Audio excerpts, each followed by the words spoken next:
The Milwaukee Bucks will have a very different look going into training camp this year than they did last year. Andrew Bogut is no longer part of the picture there. They made the trade last year to bring in Monte Ellis, so now you've got Ellis and Brandon Jennings with a training camp and presumably a full season ahead of them. What is Milwaukee with those two guys in the backcourt? Very explosive backcourt. It's going to be interesting because, as you mentioned, Monte Ellis coming in at midseason. I think a full training camp under Scott Skiles' tutelage is really going to help that backcourt. The fine balancing act between Jennings and Ellis is going to be if Jennings is going to have to understand when to be a playmaker and when to be a setup man. We know offensively he can score with the best of them, but he's got some other scorers and other players on his team that he's going to have to start being able to set up. Elion Ursova just re-signed with them.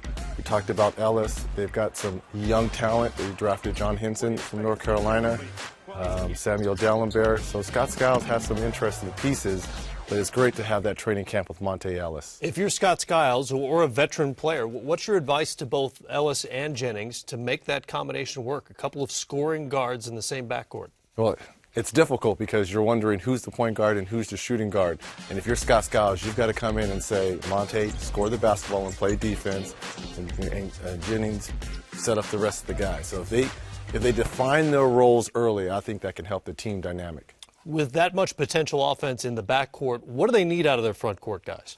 Well, they got to play better defense. They're going to have to rebound. The loss of Bogut is going to be huge. But if those young guys can develop early, they also got great Drew Gooden, who could help them. He's an older veteran-type big man. Those guys are going to have to rebound, play good defense, and just be solid.